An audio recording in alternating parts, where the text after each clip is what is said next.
La verdad es que cuando uno quiere entender a Dios, hay muchas cosas que no llega a entender, porque Dios habla en tiempos y en formas a veces difíciles de entender.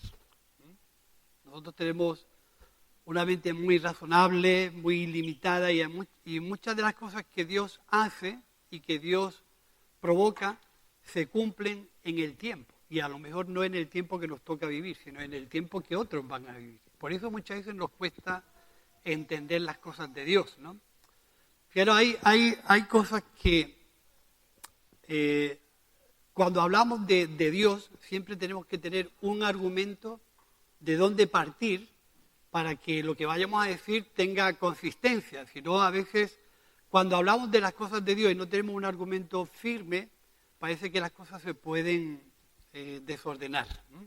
Pero a mí siempre me gusta apuntar desde aquello que Dios ha dicho y que se puede cumplir en el tiempo en el que yo viva o en el tiempo en el que otros vivan. Eso es una realidad en la intervención de Dios en relación con los hombres y con las mujeres. Verás, cuando en el Génesis Dios le da la promesa a Abraham, capítulo 12 del Génesis, le dice: sal de tu tierra y de tu parentela y vete a la tierra que yo te mostraré, porque en ti serán benditas todas las naciones de la tierra. Y empezar de ahí para poder entender todo lo que sucede a partir de ahí, uno como que se complica la vida porque ocurren muchas cosas que no son fáciles de entender. En principio Dios le da la promesa a Abraham y cuando le da la opción de que Sara tenga a luz un hijo, se la da con una edad pues prudente, con 100 años y llena de virtud Sara. Sara va a tener un hijo con 100 años. Pues si lo que Dios me ha dicho se va a basar sobre la edad de Sara, me cuesta entenderlo. ¿Sí o no?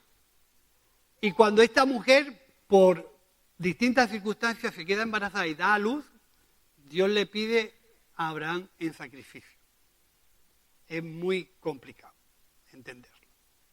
Y resulta que de Abraham le nace Isaac, y cuando Isaac nace, conoce a Rebeca, y Rebeca es estéril, ¿no? Y nace Esaú y Jacob. Y cuando a Jacob le nacen 12 hijos,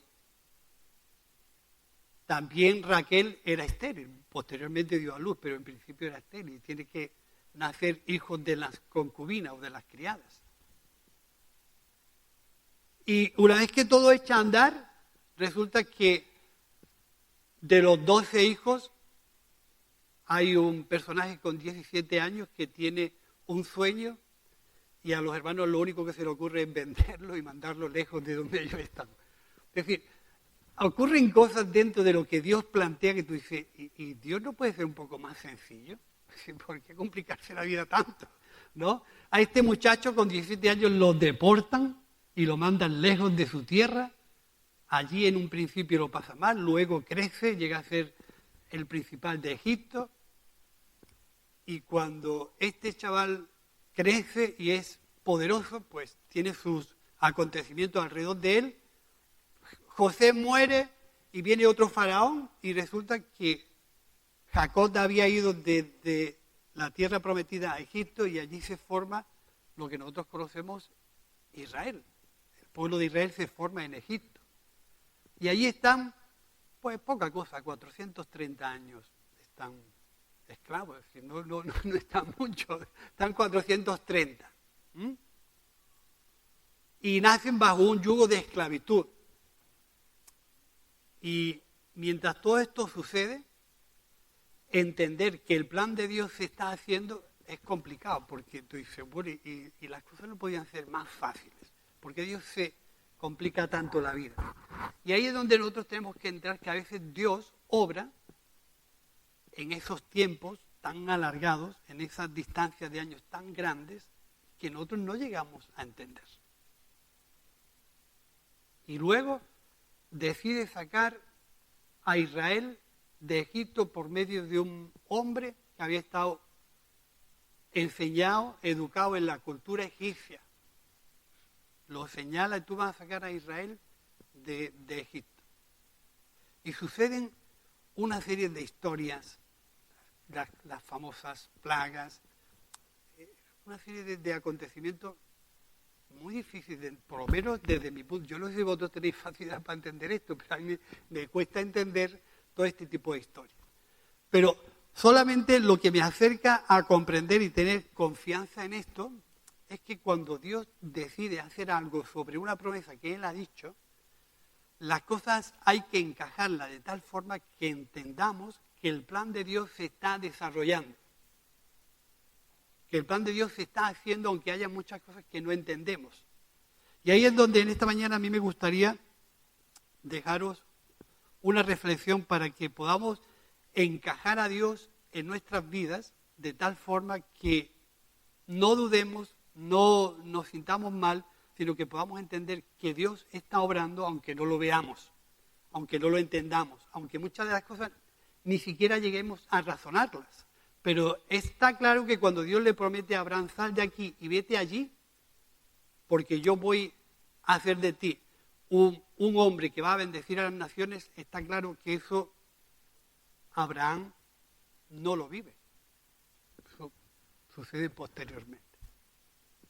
¿Cómo es que Dios puede trabajar con nosotros y poder encajar todas las cosas que nosotros no querríamos vivir? Y ahí es donde, por ejemplo, comienza mi reflexión para vosotros y para mí en un principio. Dios decide sacar a Israel de Egipto. La situación de Israel es una situación de esclavitud. Una situación de esclavitud y de tener a esos famosos que vemos en la televisión de la película del Éxodo con el látigo y pegando que hemos visto tantas veces, pues estaban en esclavitud y era un pueblo sometido, un pueblo esclavo, que estaba viviendo una situación difícil. Pero Dios, viendo la esclavitud de Israel, decide intervenir y sacarlo de ahí, porque recordar que Dios sigue su plan. El trayecto de Dios es continuar lo que Él ha proyectado, no va a parar. Sea por medio de uno o de otro, Dios no va a parar hasta que haga lo que Él ha decidido y lo que Él ha prometido. Y decide enviar a Moisés para sacar a Israel de Egipto. Y lo primero es que Israel decide, tú vas a hacer que nos vas a sacar de aquí, hasta que los conforma y todo lo que nosotros conocemos bíblicamente con Faraón, pues todo se coordina, total, que ellos deciden salir, ¿no? Lo primero que se encuentran es un mar grande. No sé si aquella gente sabía nadar o tenía flotadores o tenía lanchas, no lo sé. La Biblia no dice nada de eso. Lo único que dice es que cuando ven el mar delante y los egipcios que vienen detrás, de su corazón no sale Dios nos sacará de aquí, sino ¿por qué Dios nos trajo hasta aquí?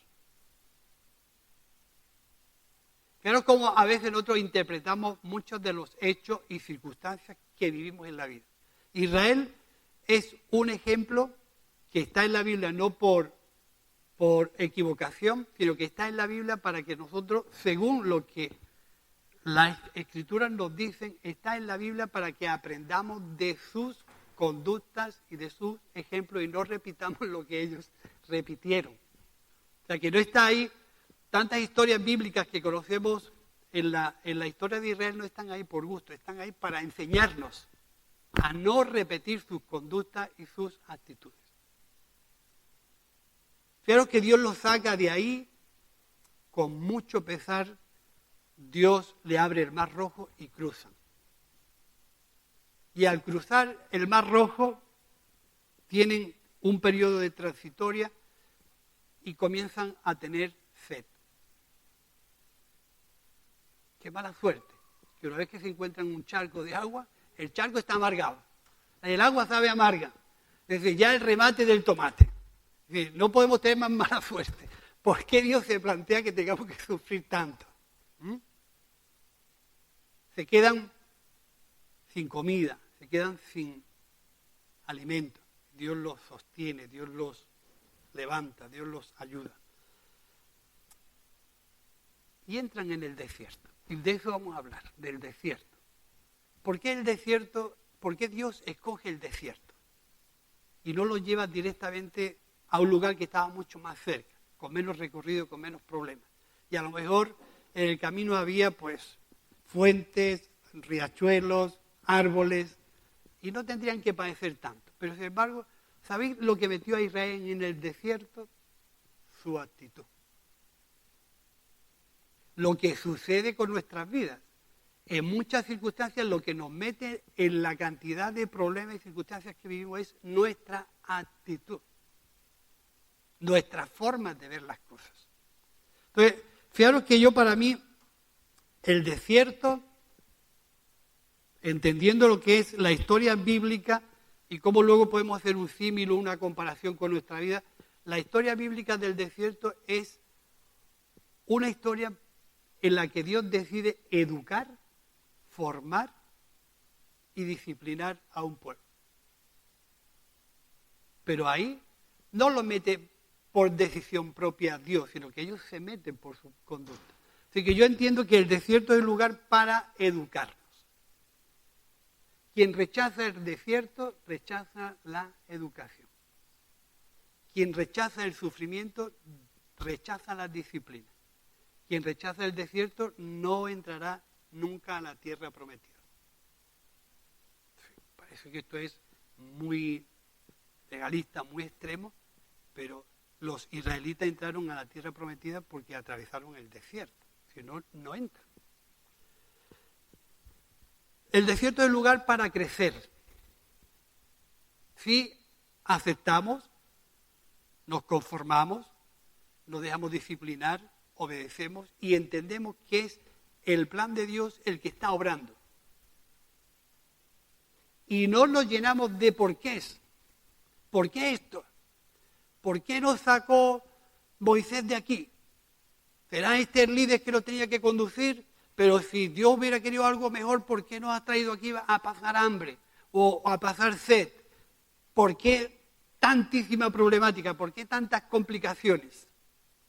A veces los por qué es una auténtica duda de Dios. Fijaros que nosotros lo que somos, lo que significamos y realmente lo que podemos representar un hombre o una mujer delante de Dios, somos creación de Dios. Casi no tenemos derecho a preguntarle a Dios el porqué de muchas cosas. Y a lo mejor no seríamos capaces ni siquiera de soportar o de saber el porqué de muchas cosas. Por lo menos yo lo entiendo así. Si yo preguntara a Dios el porqué de algunas cosas que han sucedido, a lo mejor no me gustaría oírlas. Pero una de las cosas importantes que nosotros tenemos que entender es que a veces Dios a nuestros por qué contesta. A otros no contesta porque no nos conviene saber. Pero algunos por qué sí. Si, ¿por qué nos sacaste de Egipto con lo bien que estábamos nosotros allí esclavos, pues soportando los latigazos de los egipcios y estábamos allí encantadísimos? ¿Por qué nos sacaste de allí? Pues, hijo mío, si tú no entiendes que tú estabas allí pasándolo mal y que fue tu dolor lo que me hizo ir a buscarte, si tú entiendes que te hizo un mal, pues perdona, te devuelvo a tu tierra, y decir, vete a donde saliste, ¿no? Si tú ves que te he hecho un agravio, pues, ¿por qué nos sacaste de allí? ¿Y por qué tenemos que pasar hambre? ¿Y por qué tenemos que pasar sed? Pero, ¿alguno ha visto un hotel, a no ser en Arabia Saudí, ahora en Qatar? Pero en el desierto no hay hotel de 5 estrellas. Ahí lo que hay es sol, fastidio, calor y padecer.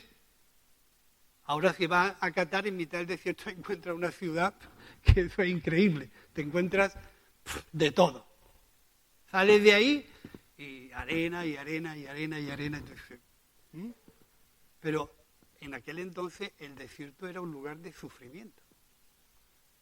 Era un lugar donde Dios quería hacer cruzar al pueblo de Israel con una sola intención: sacar de su corazón lo que había de maldad. Dice el capítulo 8 del libro de los Deuteronomios, dice, te hice pasar por el desierto para saber lo que había en tu corazón.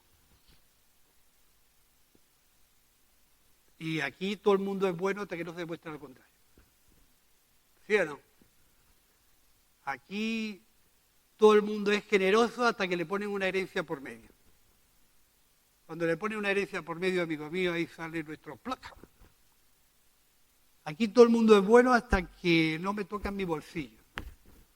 Y es verdad que a veces la maldad que hay en nuestro corazón, nosotros ni siquiera la conocemos.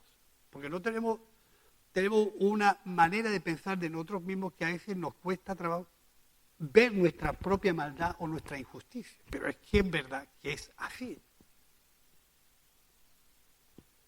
Pedro le dijo a Jesús, Señor, yo nunca te negaré. Y Jesús le respondió, Pedro, tú no sabes ni lo que dices. Tú no sabes ni lo que dices. Yo mi vida daré por ti. En ese nivel de entendimiento estamos muchos de nosotros. Yo soy capaz de hacer lo indecible. Hasta que vea allí al maestro pegándole latigazos en el patio, viviendo mal, siendo escupido, siendo despreciado, oyendo tacos y oyendo maldiciones. Cuando yo veo este es el final del maestro, pues yo a ese tío ni lo conozco. Ese hombre que yo te vi ayer con él, estaba trapicheando, tomándote una caña en el bar de la esquina, que yo no lo conozco. Yo con ese no me he tomado nunca una cerveza. Y lo negó. Pero él no podía entender ese carácter, esa conducta que él ni siquiera conocía. Y entonces la idea de Dios con Israel dice, te hice pasar por el desierto para saber lo que había en tu corazón, con el fin de hacerte bien. A veces el desierto, cuando nos pone en circunstancias de dificultad, lo mejor es que saquemos lo que somos. Si hay rebeldía, si hay descontento, si hay tristeza, si hay murmuración, hay que sacarlo, porque eso te va a mejorar. Y no tenemos que sorprender si en un momento de dificultad uno saca su carácter y su... ¡pum! Hay que verlo, sabía que era así, hay que ver. Eso es nuestro bienestar, porque eso va a depurar nuestra actitud y nuestra alma, para servir a Dios con mucha más integridad y con mucha más sinceridad. Pero si rechazo el desierto, esa maldad no va a salir nunca, porque yo estoy mejor esclavo allí. Nunca voy a pasar hambre, nunca voy a pasar sed, nunca voy a pasar dificultades, porque estoy yo mucho mejor allí. Entonces, rechazar el desierto es rechazar la educación. Yo lo soy, el móvil de Manolo. Manolo tiene el coche roto, que lo sepáis. Qué bueno es que podamos, en alguna manera, tener la realidad de lo que es capaz de producir el desierto cuando lo aceptamos como la forma en que Dios nos va a educar, nos va a formar y va a hacer de nosotros un hombre y una mujer diferente a la que salimos. Y yo le he puesto a esta reflexión el trayecto de Dios. Israel sale de un lugar para ir a otro. Nosotros también tenemos una trayectoria de vida. Y no podemos pretender ni podemos querer que desde que iniciamos nuestra vida hasta que un día nos muramos, que nos vamos a morir, todos, no podemos pretender que nuestra vida suceda y transcurra sin ningún problema.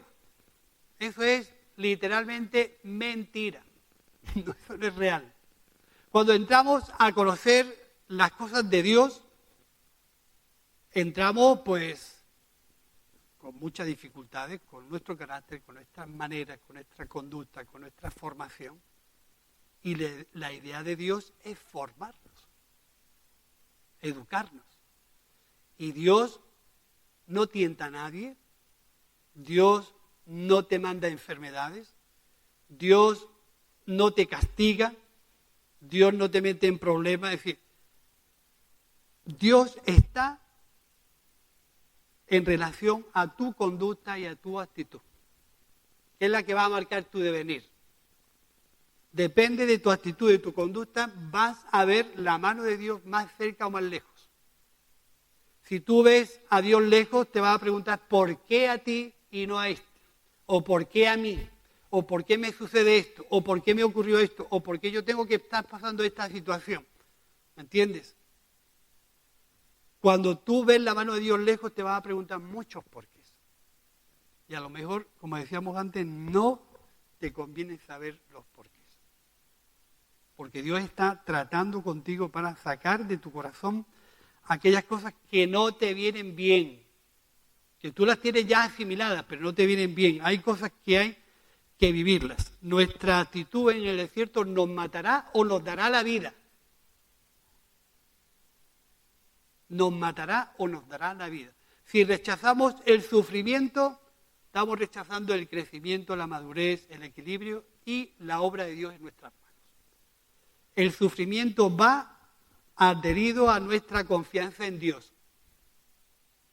Si Dios ha dicho que nos va a sacar de aquí y nos va a llevar allí,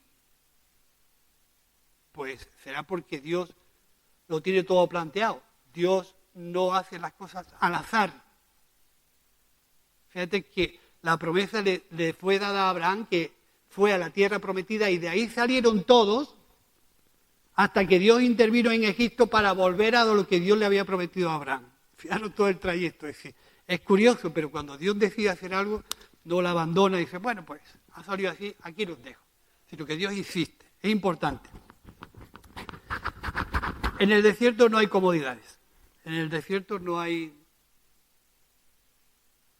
mucha abundancia de todo. Existe la asistencia de Dios para atenderte en aquellas necesidades que tú vas a necesitar para cubrir tu necesidad. Un maná diario,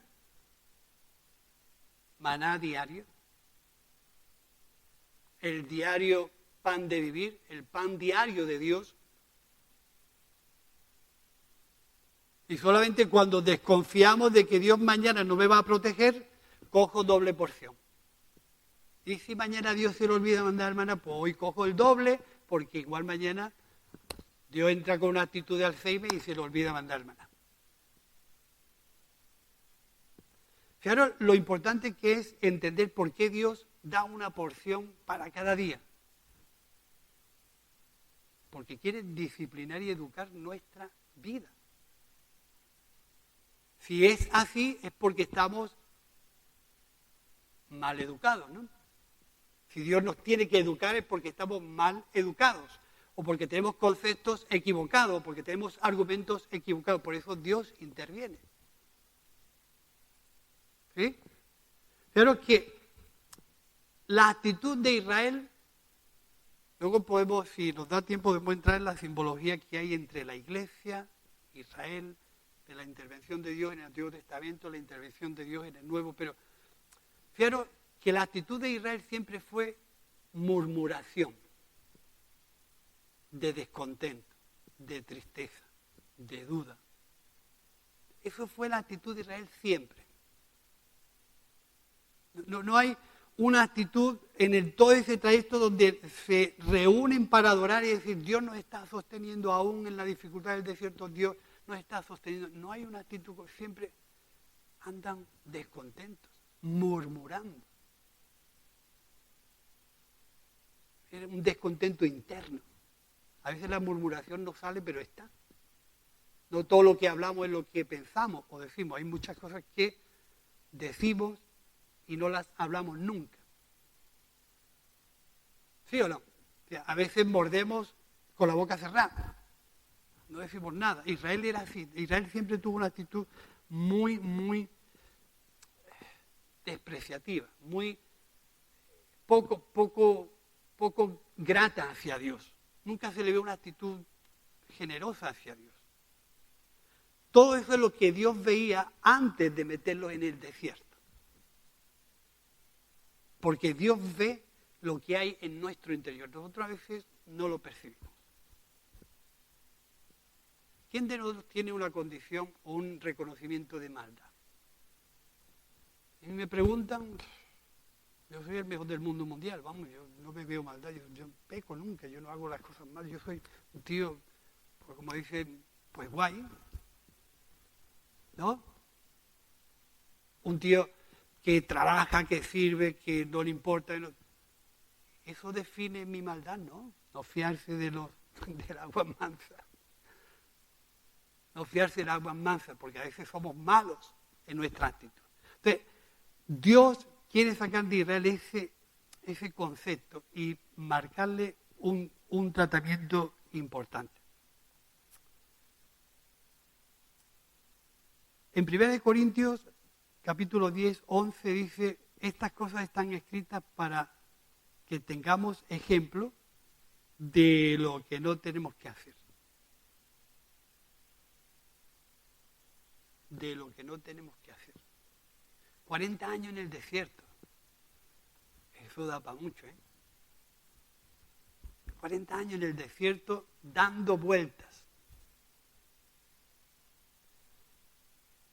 A veces lo que nos saca del desierto o nos permite estar más tiempo en el desierto o toda la vida es nuestra actitud,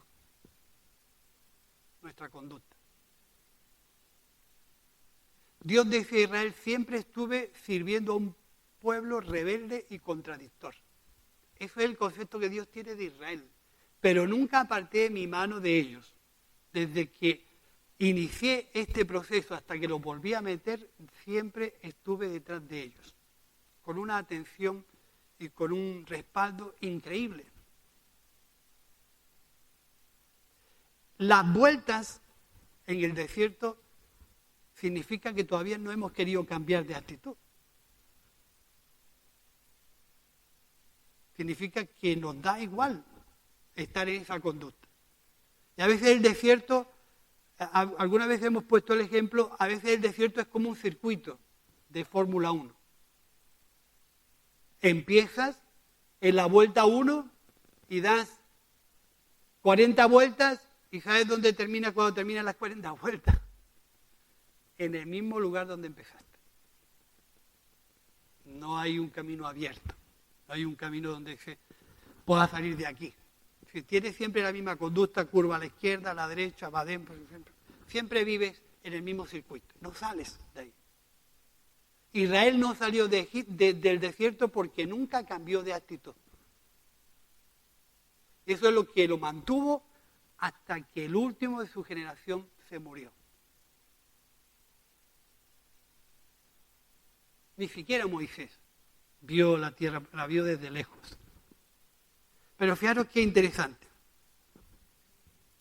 ¿Cuál puede ser nuestra simbología comparado con todo esto? Dice que cuando Israel vio que después de mucho tiempo caminando encontró un charco de agua o un manantial el agua estaba amarga. Y vuelta la burra al carro. Ahora, después de tanto tiempo sufriendo, encontramos un poquito de agua y el agua está amarga. Hay que ver Dios cómo se las trae con nosotros, porque Dios nos trajo hasta aquí. Y le dice a Moisés, ¿tú ves aquel árbol? ¿Ves aquel árbol? Échalo en el agua. Y el árbol que echaron sobre el agua endulzó el agua. Es interesante eso. ¿Por qué? Porque a veces en nuestras vidas, de acumular, de tener, de no cambiar de actitud, de no cambiar de conducta, llegamos a un lugar donde nuestra amargura es más grande que la solución. ¿Sabéis lo que me gustó escuchar en estos días? Y es que el árbol que Dios ha puesto en nuestro camino para sanar nuestras heridas, nuestras conductas, nuestras amarguras, nuestras tristezas, nuestros por qué. Todavía tenemos por qué. Ese árbol que Dios ha levantado en nuestro tiempo se llama Jesús. Porque a Él es el que Dios ha señalado como el enviado de Dios. Y le dice Dios a Moisés, ¿Ves aquel árbol? ¿Lo ves? Pues échalo sobre las aguas. Y cuando ese árbol cayó sobre las aguas se endulzaron. Moraleja.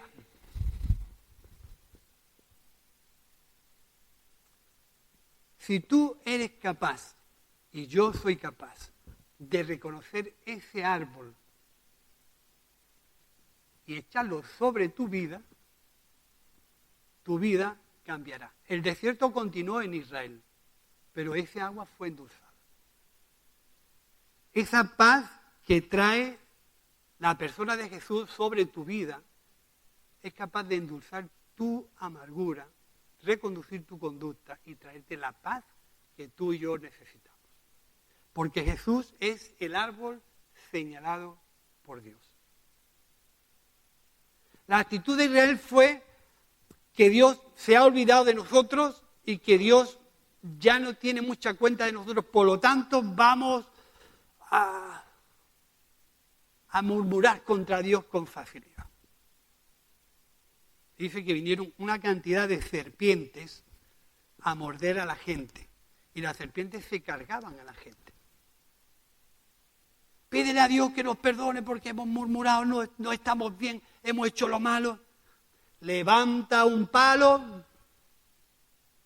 y la gente que mire a esa serpiente será libre de su pecado.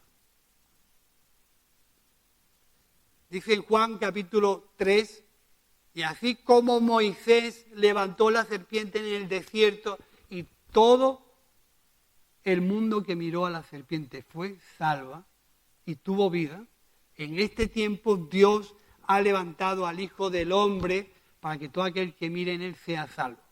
Así que si Dios puso soluciones en el Antiguo Testamento como el árbol que endulzó el agua, la serpiente que los curó de las picaduras, en nuestro tiempo, ¿crees que Dios no continúa con su plan de salvación con nosotros? Y se olvidó de cómo atender nuestras tristezas, nuestras amarguras, nuestras conductas, nuestras murmuraciones. ¿Somos nosotros mejores que ellos? ¿Somos peores? ¿Tenemos la atención o la necesidad de Dios? Sí. Pues así como Moisés levantó esa serpiente en mitad del desierto, el Hijo del Hombre necesita ser levantado, para que todo aquel que en él mire pueda ser salvo. Es interesante cómo a veces cuando nosotros no queremos ver el planteamiento de Dios, sufrimos. Sufrimos y padecemos. Porque el destino de Israel era sufrir todos los efectos del desierto. El destino de nuestro tiempo es mirar y aceptar la cruz. La cruz como elemento de salvación. Si no queremos ir a la cruz, moriremos. Si no miramos a la cruz, moriremos. Si no echamos el árbol de vida sobre nuestra vida, nos moriremos de sed. Así que el elemento que Dios ha puesto en este tiempo es Cristo Jesús como salvación para endulzar nuestra amargura. La cruz. Quien pierde de vista la cruz, se morirá. Porque la cruz es un elemento de salvación. Quien quiere evitar los sufrimientos de la cruz, se morirá en el desierto dando tantas vueltas como años viva. Si tienes 80 años y no has cambiado de actitud, 80 años vivirás dando vueltas en el desierto. Porque el fin de nuestra fe es la cruz. Y la cruz es un elemento de sufrimiento. En la cruz, lo único que te van a pedir es que te des a los demás. Porque Cristo es nuestro personaje principal para poder enseñarnos qué camino te va a tocar vivir a ti. Si tú rechazas el sufrimiento de la cruz, malo. Si tú quieres vivir una comodidad grande en el desierto, es que no la vas a tener, vas a sufrir, por eso te vas a morir en el desierto. Si tú quieres tener una vida placentera siendo cristiano, te vas a morir viviendo una vida placentera, pero te vas a morir sin Cristo. Porque en realidad nuestra entrega a Jesús, nos va a señalar la cruz. Y la cruz es un elemento para sufrir. La cruz es un elemento de entrega, de sacrificio. La cruz es ponerte en el lugar de ver la necesidad del otro antes que la tuya. Entregar y darte todo lo que tiene en favor del otro. Cristo es la personificación del camino que tenemos que vivir. Si no, Cristo no hubiera padecido ese tipo de sufrimientos. Y también se propuso en su vida interna, Padre, ¿no hay otra manera de salvar al mundo? No. Esto es la forma. Pues si esta es la forma, allá que voy. Al final, todo es una aceptación del plan de Dios. Si esta es la forma en que yo tengo que vivir mi cristianismo, porque así Dios lo ha establecido, así lo voy a vivir. Mientras yo patalee, mientras yo me plantee razones y le pregunte a Dios por qué un montón de circunstancias, voy a estar dando vueltas, como decía antes, con tantos años viva. Y no voy a entender por qué Dios me permite vivir estas circunstancias. Voy a plantearme el porqué de una enfermedad, el porqué de una falta de trabajo, por qué una falta de economía, por qué un montón de circunstancias, por qué esto, por qué lo otro. Pero nunca nos vamos a preguntar, ¿y quién eres tú para preguntarle tantos por qué a Dios? O dirá el barro al alfarero, ¿por qué me ha hecho así? O no tiene potestad el alfarero para hacer del barro lo que quiera. Tiene el barro poder para hablar. Entonces, al final, una de las cosas que nosotros tenemos que entender es que el plan de Dios va a continuar haciéndose, va a continuar siguiendo adelante, la voluntad de Dios se va a formar. Solamente que nosotros seamos capaces de aceptar la manera en que Dios ha decidido trabajar con nosotros, con la Iglesia y con el mundo. Y ese destino es la cruz. Si no hay cruz, no hay salvación. Si no hay cruz, no hay perdón de pecados. Si no hay sacrificio, no hay entendimiento de lo que Dios quiere hacer. Si no hay compromiso, no hay entendimiento de la obra de Dios. Si no te entregas a los demás, no vamos a entender nunca el propósito de Dios. El propósito de Dios es aquel, no yo. Primero fui yo, pero cuando yo ya era, ya no soy yo, ya es aquel. No sé si me entendéis. Cuando Dios me salvó, ya el propósito de Dios no soy yo, es aquel. Y todo lo que no sea entregar mi vida en favor de aquel, entregar mi vida en favor de aquel, entregar mi vida a favor de aquel, ponerme en el sitio de aquel, no estoy entendiendo nada de lo que es el significado de la cruz. Porque Jesús se puso en tu lugar. Y lo que quiere es que tú seas capaz de decidir, en mitad de tus circunstancias personales, en mitad de tu amargura, de tu descontento, de la cantidad de historias que llevamos a la espalda, que no son pocas. Tenemos para escribir 14 libros y de los gordos. Por lo menos yo. No sé tú, pero yo sí. Entonces lo que necesito es que Jesús caiga sobre mi vida. Necesito que ese árbol de vida caiga sobre mi vida. Y que continuamente sea la dirección que me marque cómo tengo que vivir, cómo tengo que ser un buen discípulo de Jesús. Pero si yo no cambio de actitud, moriré en el desierto. Y así ocurrió a mucha gente. Yo te aconsejo y me aconsejo a mí mismo. ¿Ves aquel árbol? Permite que caiga sobre tu vida. Son tantas historias las que amargan nuestro interior, tantas, que ese agua no se puede beber. Tu vida es una amargura. Imagínate que tú te encuentras con ese agua amarga e invita a otro a beber. Tú puedes invitar a beber de tu vida si Cristo cae sobre ti y endulza tu vida. Y pondré una fuente que salte para vida eterna, que no te falte el agua nunca, porque Cristo forma parte de tu vida. Así que permite que ese leño, ese fármacos, ese símbolo de la medicina, ese símbolo de la salud. ¿Sabéis el símbolo que tienen las farmacias? Es una serpiente. En las farmacias se venden fármacos que curan las enfermedades. Por eso vamos a la farmacia. Pero si Cristo es nuestro fármacos, nuestra serpiente donde tenemos que mirar, caerá sobre tu vida y sanará tu alma. Y será lo que te dé la paz. Será lo que te dé la tranquilidad. Será lo que tú dices, estoy en las manos de Dios y lo que Él haga conmigo, eso será. Así que permite que ese leño caiga sobre tu vida y endulce tu interior. Si no, tu agua, tu vida no se puede beber. Y eso es el consejo que yo te quiero dejar para que, en alguna manera, Cristo sea la respuesta a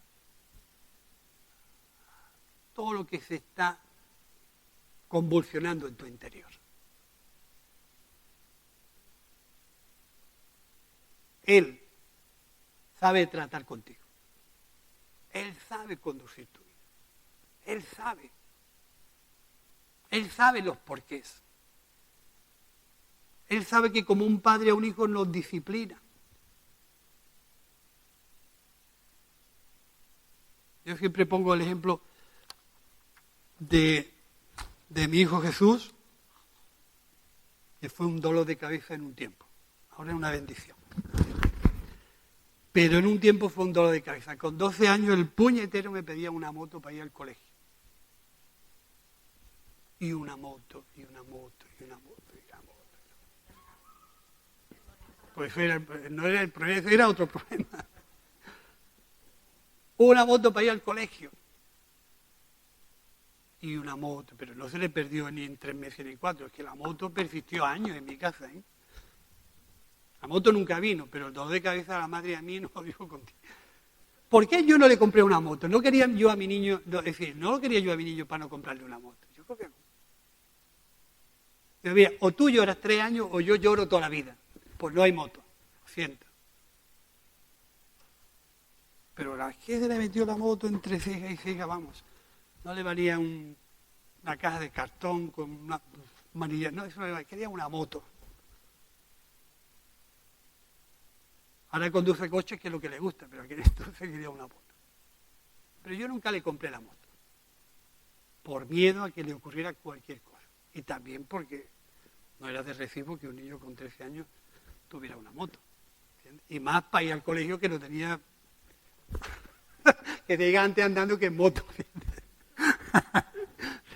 Llega antes andando que en moto. Pero mi amor de padre no me permitió comprarle nunca una moto. Eso quiere decir que no lo quisiera. Dios es con nosotros igual. Que reciba una negativa y otra, y tú no entiendes los por qué. No te preocupes, Dios sabe.